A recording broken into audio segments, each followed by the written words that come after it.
Ciao Santo Espirito. Arrivederci.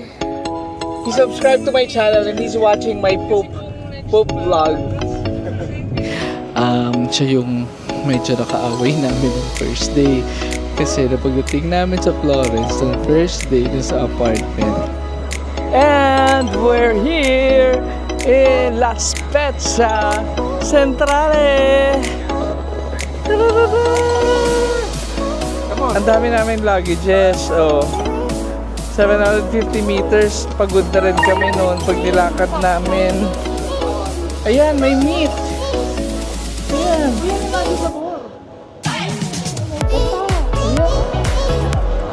Gelato and coffee. Ang mura naman ito. Sa Pilipinas. Check natin yung reviews ng hotel. Meron sila dito ang guest book ko. Ayan, nabili namin Chinese food. Meron kami dumplings, fried dumplings.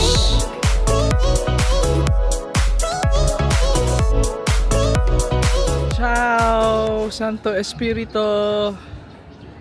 Ayan yung harap ng apartment namin. Tapos dito yung apartment namin. Diyan. Yung mga luggage namin. Grabe. Naka-3 balik kami. Taas, pababa. Dala yung mga luggages namin kasi wala siyang elevator. Tapos 5th floor pa yung room namin. Tapos technically ano siya, 6th floor kasi yung first floor dito is yung 2nd floor sa atin. Kasi yung ground floor, 0 yun. Ayun, so parang 6 floors yung inakyat baba namin kanina with our luggages. Ayan. Hopefully sa La Spezia hindi ganun ka taas, or kung mataas man sana may elevator. Ganyan. Arrivederci Florence. Ciao.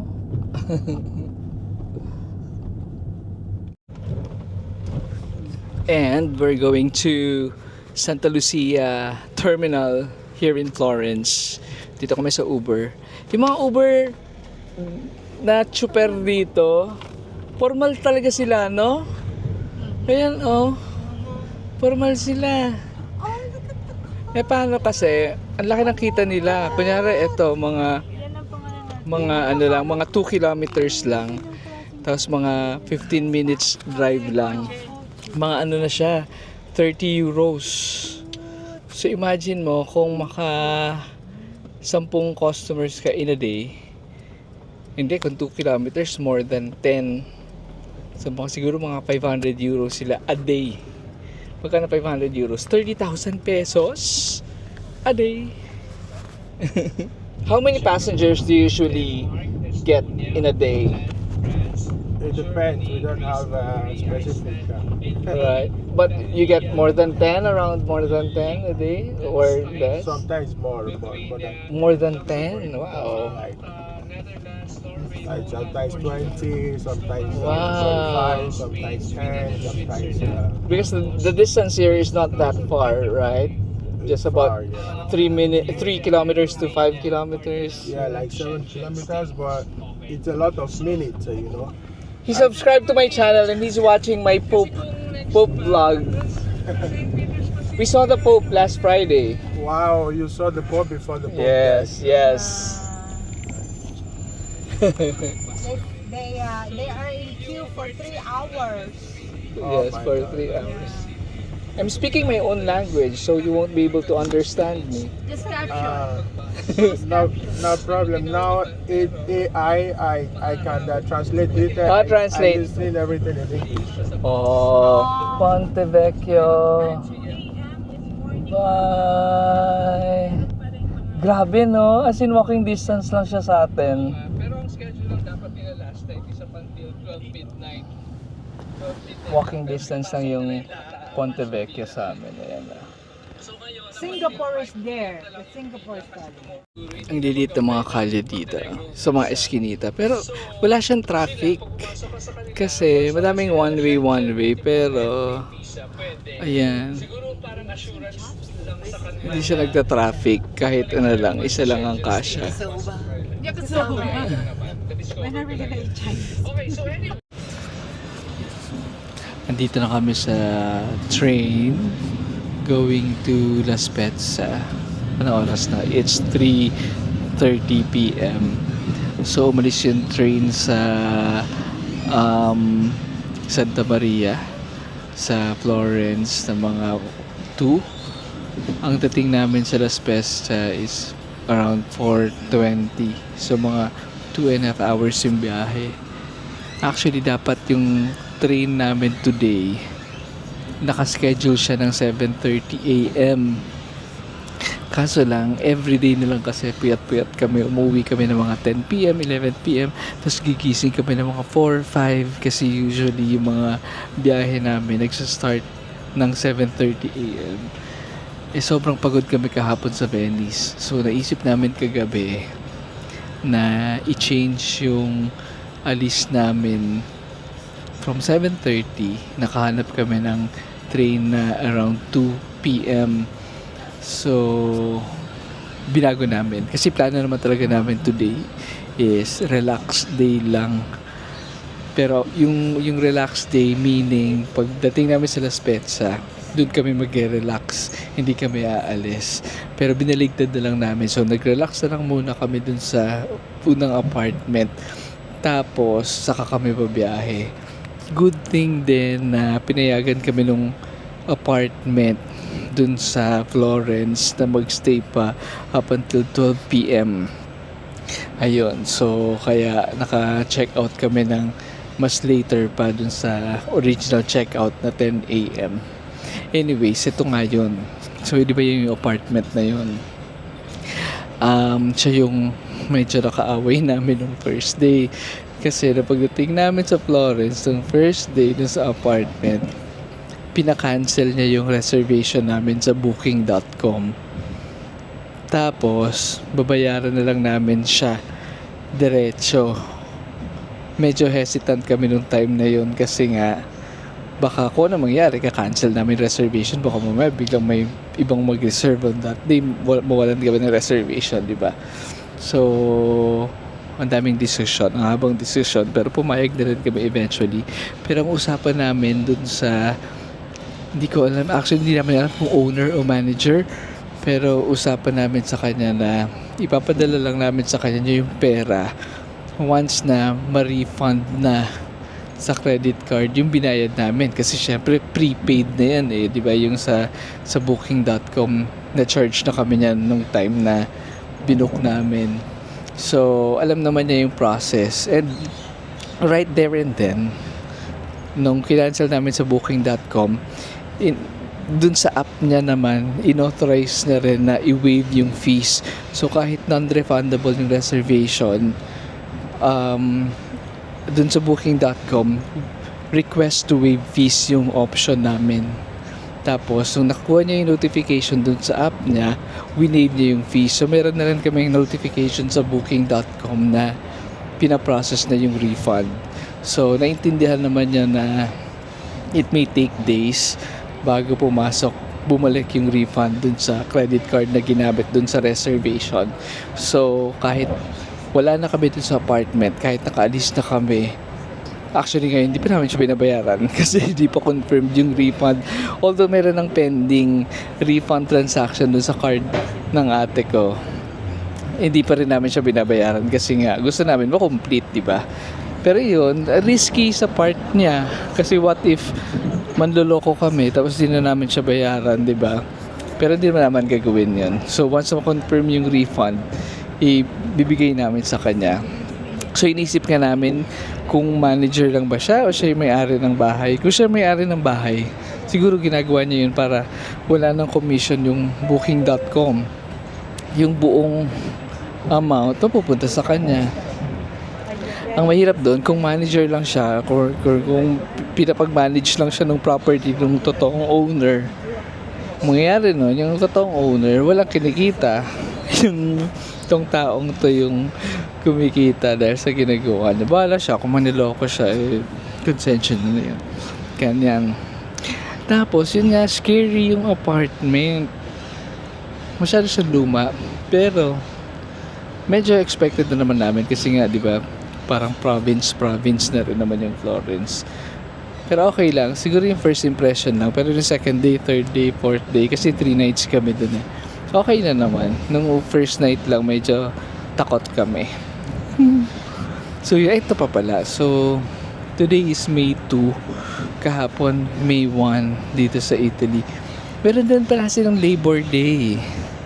So, ang tawag nila sa May 1 is May Day. Ano yun? International Workers Day. So, holiday din siya. Parang sa atin. So, kaya siguro madaming tao kahapon sa Venice. Kasi holiday. So, ngayon, tong train na to, medyo wala nang sumasakay from Florence to Cinque Terre. Kasi nga, bumiyahe na yung mga tao kahapon nung holiday. So, yun. So, hopefully, maganda yung hotel namin sa La Spezia. So, ang schedule namin today is pagka-check-in namin pagdating. Check-in na kami. Tapos, mag-isip kami kung bibili lang kami sa market para magluto mamayang gabi. Kasi nga gusto lang namin relax today. Tapos bukas kami mag-iikot sa Cinque Terre. So yung La Spezia kasi, nasa south part siya ng Cinque Terre. Cinque Terre parang, ang literal translation niya is 5 lands. So merong 5 towns sa Cinque Terre na maganda puntahan. Pero hindi pa namin sure kung pupuntahan namin yung 5 yon. Pero most likely, at least 3 na puntahan namin. Yan. So, yun ang schedule namin tomorrow. Chine-check ko yung itinerary namin. Ngayon lang pala yung May 1. Yung, yung holiday, yung May Day dito sa Italy. Kala ko ano na ngayon, May 2. So, yun. And we're here in La Spezia Centrale. Ta-da-da-da! So, nung nag-Google Maps ako going to the apartment, walang lumalabas na bus option or train. And pag nilakad, that's 10 minutes walk from here. So, tignan namin kung anong gagawin namin kung magta-taxi kami or what. Pero 10 minutes walk is like 750 meters lang naman. So, pwede naman tayo casual walking. Casual walking. Daming tao dito sa train station. Ito yung dulong station nung sinakyan namin. So, ayan mga tourists. Magta-taxi kami. Sabi nung binigay ko yung address sa taxi, sabi ni taxi, it's very near. Oo nga naman kasi 750 meters. Kaso kasi, Honey, come on. ang dami namin luggages. Oh. 750 meters. Pagod na rin kami noon pag nilakad namin. Ayan. Grazie. Ay! Dito tayo, honey. Ah, dalawa? Ba't dalawa? Dito pwedeng lakad. Okay. Okay, saan tayo? Okay, that's it. Honey. 3 each. Miss Kusi? If we, from the apartment, if we go to the plaza, do we need to take a taxi? Is there a bus or do we need to walk? What? Plaza, The square, the piazza. piazza. From the apartment to piazza? Is it far? Is it far? Can we walk? The name in the square? Yeah. No. Later, when we go to the Later. Ah, this there. Yes. We can just walk. No, far. No. Oh, not far. Okay. Thanks. Grazie. This is our apartment, Adelina House. Look, yan. Ang linis ng kitchen. Dining. Dumumi tayo sa gamit namin. Okay lang yung check. Study desk. Ano kayo yung estimate there? Ayan, may kape. Sala. Kiss pa. Sala, ang gulo dahil sa luggages namin. And the first bedroom. Ang linis, ang laki.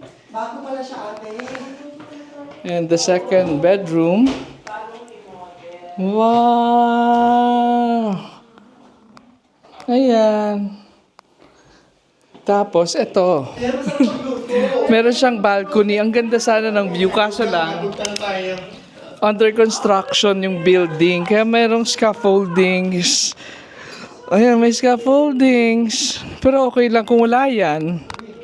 Ang ganda ng view. Ayan ang view dapat. Look.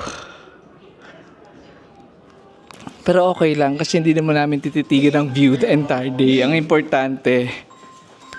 Ayun. Buongiorno. Hi.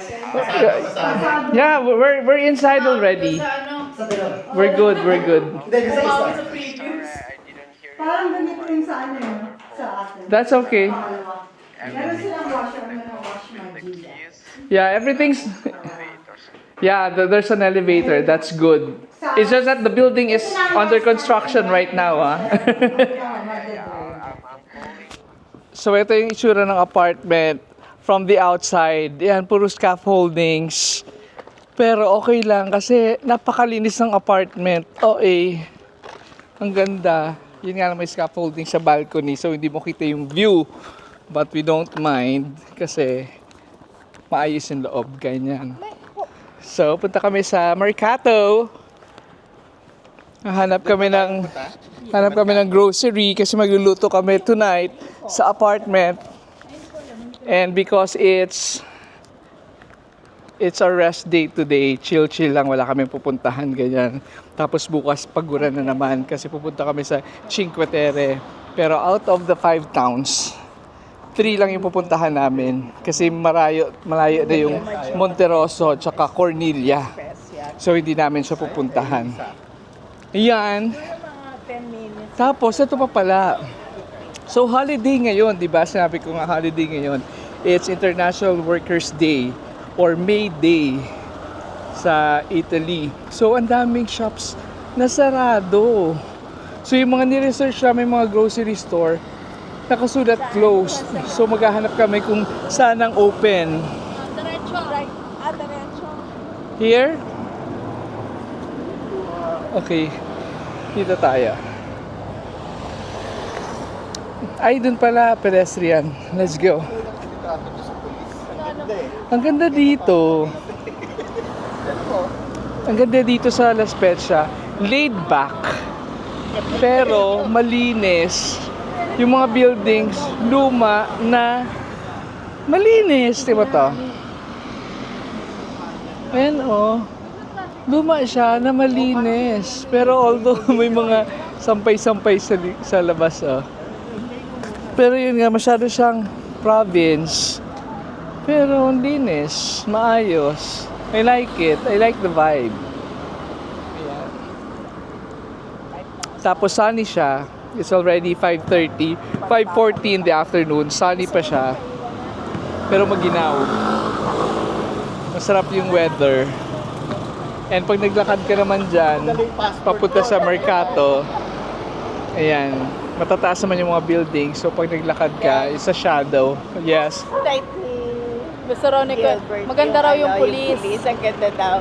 Sabi ko, gusto mo magpaiwan na dito. Magpahuli ka, kuya. Dali. Jaywalking oh, jaywalking. Mag-jaywalking ka. Jaywalking tayo. May church dito, oh, and small plaza. Ayan. May plaza sila. Ang linis. Ang tahimik. Ang ganda ng vibe dito. Nakaka-probinsya. Oh. Ayan. Ang saya. Ang tahimik dito. I like the vibe. Punta tayo sa Mercato. Ayan, may meat. Ayan. Kuya, may magi sabor. Ayan oh, may gata. Ayan, oh. Anong type yun? Nilaga? You decide on the May spices din, oo. Hindi, kayo. Gusto yung mag-ano? Gata? Oh, may bawang, may sibuyas. But kung nilaga, we don't need bawang, only onions. Ayan, oh, gata. Nilaga na lang siguro. Ang dami naman palang groceries dito, eh. Tabi-tabi, oh. Ayan, oh. Oh, may meats din. Ayaw ni ano yan, Rosalie. Nakita ko lang. I'm just sure. Ay, Ang laki, oh. Palakihin natin. it's mini. Some kind of luya. Some kind of luya. Ang daming tao doon, no? Ba't ang daming tao doon? Ayan. And here, gelato and coffee. Ayan, tambay sila doon. Ayan, tambay sila dyan. Over there. Gelato and coffee sila. Look, oh, may mountain doon. Tapos may bahay doon sa mountains. Look. Ayan. Nice. Let's go. Ay! Ba't ganun? Nag-zoom OA. Ito, oh, ang laki nitong area na to. So feeling ko, andito ang Mercato. But since it's holiday today, so wala mga stores. So hanap kami ng ibang groceries. Ganyan. Merong food truck dito na ang pangalan ay Manila. So most likely mga Filipino food to. Kaso lang closed. Closed si Mercado today because of the Labor Day. Ayan, Chinese. Tingnan natin. Hindi tayo ka-pedestrian. Ano ba yan? Let's check the menu. Pwede na eh. May mga sweet. Ay, chicken feet. So iniisip namin kung magluluto na lang kami or kakain na lang kami dito sa Chinese restaurant. Kasi nung isang araw pa kami nagka-crave ng Chinese food sa Florence. Kasi merong Chinese restaurant din doon, malapit doon sa parking. Hindi namin na-achieve. So ito, nakakita kami ng Chinese resto. So baka hindi na lang kami magluto. Dito na lang. Let's see. So since hindi kami makadecide kung magluluto or kakain dito sa Chinese restaurant, ang gagawin namin, dalawa, both. Magta-take out kami dyan sa Chinese restaurant. So habang nagluluto, gusto kasi nila nilaga. So habang nagluluto na nilaga, kakain ng Chinese food. Ganyan! So yun, di na kami magde-decide kung mag-resto o magluluto kasi gagawin namin pareho. Ganyan. Ano na? Dumplings. Hindi, kuha tayo dalawang pansit. Magkaibang... Ang ganda dito, oh. Nakikita niyo ba yan? Yung sa dulo. Ayan, oh. Ang ganda. May mga bahay dun sa mountains. Ayan.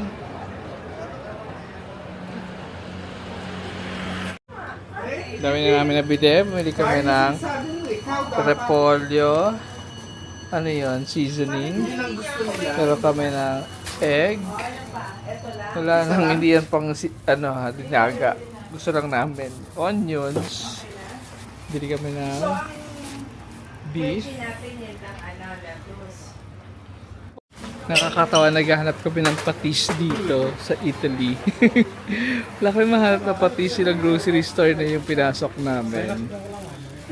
Hanap kami. Ayan, chocolates. Ito.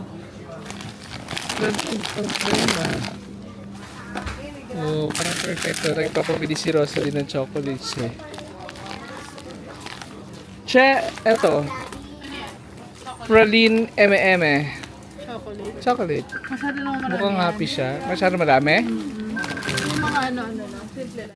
Na. Hindi siya assorted. Ang daming cheese. Putol-putol na. Ayan, bili kami ng cheese. Para pag nag-wine later. Kaso wala pa rin tayong patis.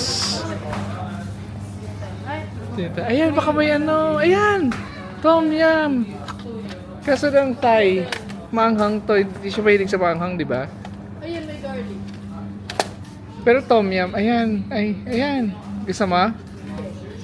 Ilan? Sige, sa kami. Tom yum akin. Oo, ako rin eh. Tom Yum din gusto ko eh. Ayan.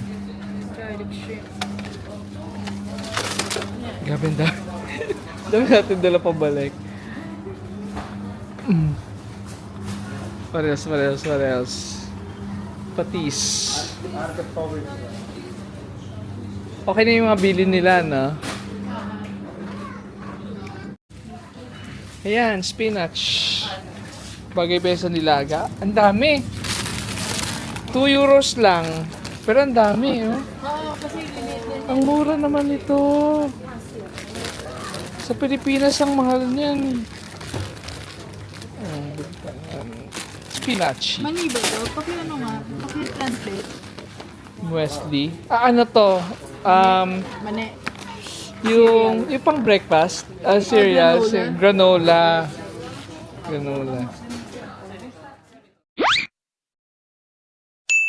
Ayan ang nag-grocery namin. We have Chinese food, hot dog, banana, apple, May spinach pa. para pag nag-wine kami later, Pagdagdag dito, para nuts. Ay! Siya nakahanap ka ng nuts! Perfect ka.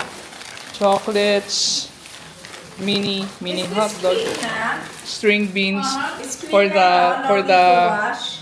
nilaga, I mean, ngayon, Doritos. yung bacon plate sa kanila. spam, Yan, ano? spam ba yan?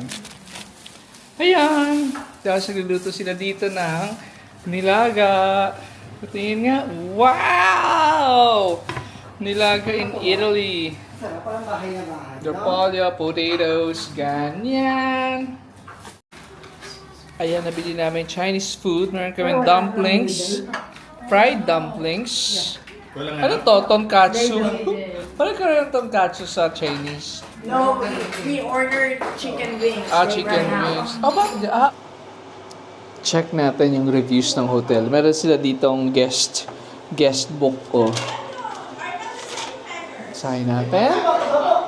Ay, French. French. Ayan, very nice staying. We thought that the construction will make noise, but it didn't. Eri Padre Hector, Lorena, Lia, and Manu.